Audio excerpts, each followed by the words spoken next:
राहें जहाँ तक जाएंगी रहेगी वहाँ तक जाएगा, तुम दरिया से क्या पूछती हो नीर कहाँ तक जाएगा।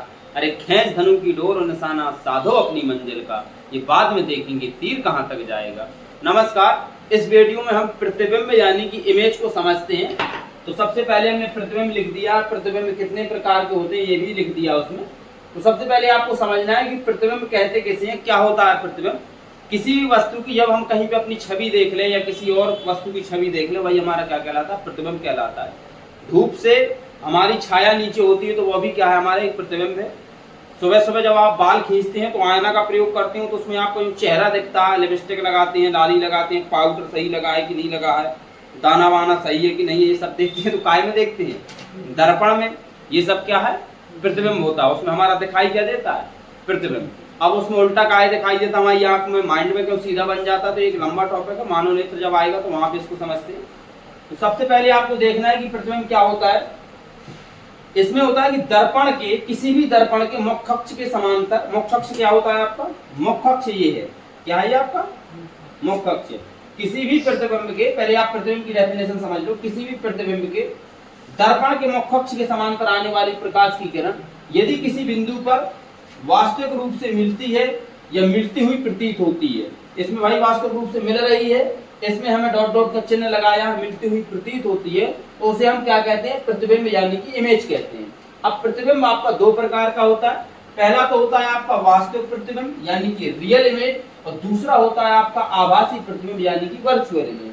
आभासी प्रतिबिंब का मतलब होता है कि हम उसको आभास कर सकते हैं कि शायद प्रतिबिंब यहाँ बनता है। जैसे कि रोड में कभी गाड़ी आती है तो उसका क्या होता है, हमने पिछले वीडियो में बताया था कि कभी कभी लाइटें नीचे से आती हुई हमें आभास होती है, तो वो भी क्या हमारा आभासी प्रतिबिंब है। जबकि लाइट आ कहाँ से रही है, गाड़ी से आ रही है, लेकिन हमें लगती कहाँ से, नीचे से।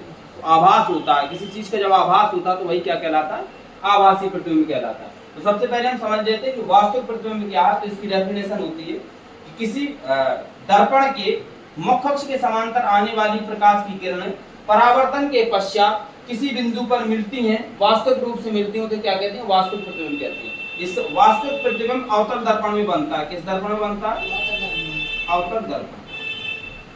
अवतल दर्पण के जितने भी प्रतिबिंब बनते हैं हम उसका एक अलग वीडियो बना देंगे कि जब वस्तु को यदि वक्रता के, जब वस्तु को अनंत पे रख दिया जाए तो प्रतिबिंब कैसा बनेगा, वास्तविक बनता है, उल्टा बनता है। यदि वस्तु को वक्रता केंद्र तथा अनंत के बीच में रख दिया जाए तब प्रतिबिंब कहाँ बनेगा। तीसरी अवस्था आदि, जब वस्तु को वक्रता केंद्र पर रख दिया जाता है तब प्रतिबिंब कहाँ बनता है। लेकिन ये बनता वास्तविक ही है, ये ध्यान देना है हमें। वस्तु को वक्रता केंद्र तथा फोकस के बीच में रख दिया जाता है तब भी प्रतिबिंब वास्तविक बनता है और उल्टा बनता है। यदि वस्तु को फोकस पर भी आप रख देते हो तो प्रतिबिंब कैसा बनता है, वास्तविक बनता है, बहुत बड़ा बनता है। वस्तु कहाँ बनता है, अनंत पर बनता है।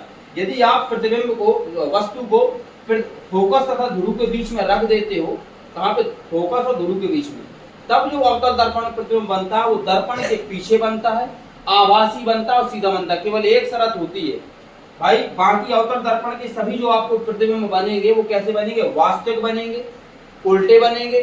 वस्तु से छोटा भी हो सकता है, वस्तु से बड़ा भी हो सकता है। जब हमने वस्तु को अनंत, ये क्या हमारा अनंत है, अनंत तथा वक्रता केंद्र के बीच में रख दिया तब किरण गई, वो परावर्तन के पश्चात ये फोकस से निकल जाती है, एक किरण वक्रता केंद्र से गुजरती है, उसी माध्यम में वापस लौट जाती है।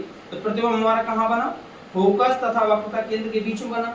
ये हमारी वस्तु से ये भी बड़ी है, प्रतिबिंब कैसा है हमारा, छोटा है। ये ए था तो हमने ए डैश बी डैश बनाया, तो प्रतिबिंब कैसा बना, इसका तीर का निशान कैसे है, नीचे है। तो कैसा बना हमारा प्रतिबिंब, उल्टा बना। अवतल दर्पण के सभी प्रतिबिंब उल्टे बनते हैं, वस्तु से छोटे और बड़े भी हो सकते हैं। लेकिन एक शर्त लग जाती है अवतल दर्पण में, यदि वस्तु को फोकस तथा ध्रुव के बीच में यानी कि यहाँ रख दिया जाए तब प्रतिबिंब आपका कहाँ बनता है, दर्पण के पीछे बनता है, बड़ा भी बनता है, सीधा बनता है, कैसा होता है, आभासी होता है। एक शर्त होती है केवल। और अब इसके बाद यदि उत्तल दर्पण को देखते, देखो हमने बताया था कि जो शर्त अवतल दर्पण की होती है वही शर्त क्या होती है, उत्तल नहीं, लेंस की।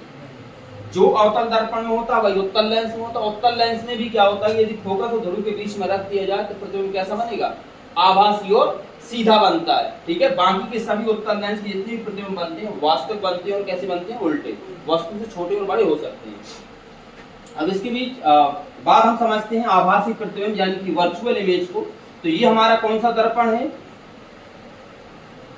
उत्तल दर्पण। अब उत्तल दर्पण और अवतल दर्पण की हमने पहचान क्या बताई थी, जिसका परावर्तक पृष्ठ कैसा होता है, उभरा हुआ हो, और धसे हुए भाग पर पॉलिश होती है, उसे क्या कहते हैं, उत्तल दर्पण कहते हैं। अवतल दर्पण में आप अंतर देख लो, इसका उभरा हुआ भाग कैसा है, पॉलिशदार है, जबकि धसा हुआ भाग कैसा है, परावर्तक पृष्ठ है इसका धसा हुआ भाग। इसमें इसका जो परावर्तक पृष्ठ वो उभरा है और पॉलिश वाला भाग कैसा, धसा है। तो ये उत्तल दर्पण है, ये आपका क्या है, अवतल दर्पण है। देखो उत्तल दर्पण में यदि आप वस्तु हमेशा बाईं ओर रखेंगे, यदि आप किरणें गुजारते हैं तो इसका प्रतिबिंब कैसा बनता है, आभासी बनता है, और कैसा बनता है, सीधा बनता है। कैसे बनता है, आभासी बनेगा और सीधा बनेगा। तो दर्पण के मुख्य अक्ष के समांतर आने ये किरणें निकल कैसी जाती है, ये किरण कहाँ चली जाती है आपकी, ये परावर्तन के पश्चात ये लौट जाती है। ठीक है, दर्पण के मुख्य अक्ष के समांतर आने वाली प्रकाश की किरण परावर्तन के पश्चात अपनी दूसरी अवस्था में दूसरे माध्यम में चली जाती है, जबकि हमें आभास क्या होता है कि ये किरण कहाँ गई, ये नीचे जाती है, यानी कि कहाँ जाएगी, फोकस में। और जो हम वक्रता केंद्र से डालते, वक्रता केंद्र में डालते हैं तो यहाँ से दर्पण से टकराने के पश्चात वापस लौट जाती है, लेकिन हम आभास करते हैं कहाँ तक जा रही है, वक्रता केंद्र सी तक जा रही है। अब देखो ये आभास हुआ तो प्रतिबिंब बना कैसा है, सीधा बना है। वस्तु को हमने अभी कहाँ रखा, यहाँ पे आपका क्या होगा, सी होगा, यहाँ पे आपका क्या होगा, फोकस होगा। ये एफ डैश और सी डैश मानते हैं। तो हम दर्पण का निगमन करेंगे तब इसको विस्तार से हम समझा देंगे कि एफ डैश या यहाँ पे एफ क्यों मान लेते हैं, कुछ भी मान सकते हैं, यहाँ एफ सी मान सकते हैं, एफ डैश सी डैश हम यहाँ मान सकते हैं। जब वक्रता केंद्र की ओर जा रही थी, लौट गई, लेकिन आभास हमें क्या हुआ कि ये किरण कहाँ काट गई, इन दोनों को यहाँ काट गई, हमारा प्रतिबिंब कहाँ बन गया, यहाँ बन गया।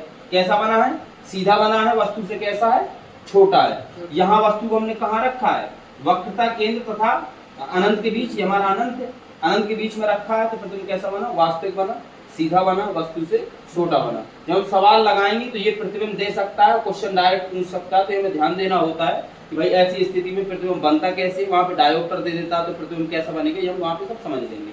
अभी रेखीय आवर्धन भी और चिन्ह परपाती क्या होते हैं वो भी हम आगे समझेंगे।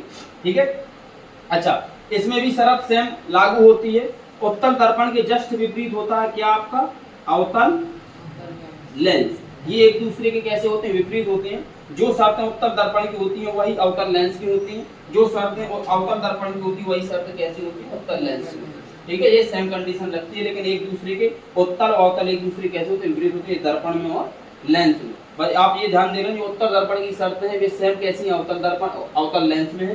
जो अवतल दर्पण की शर्तें हैं वे सेम कैसी लागू होती है, उत्तल लेंस में। यदि यहाँ पे वस्तु को हम दर्पण तथा फोकस के बीच में रख देंगे, वो कैसे रखें, अनंत पे रखें या अनंत वक्रता केंद्र के बीच में रखें, सी पर रखें, एफ और सी के बीच में रखें, तो वहाँ पे हम इसको बाकायदा बढ़िया तरीके से समझा देंगे।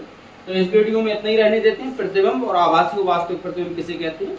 अब नेक्स्ट वीडियो हम समझते हैं कि इसकी चिन्ह परपाती को आप कैसे समझेंगे, या रेखीय आवर्धन कभी m बराबर v/u या माइनस v/u क्यों हो जाता है, तो इसको हम आगे समझते हैं नेक्स्ट वीडियो में। तो आज के लिए इतना ही, बस वीडियो को आप लाइक और शेयर जरूर कर दिया करो। धन्यवाद।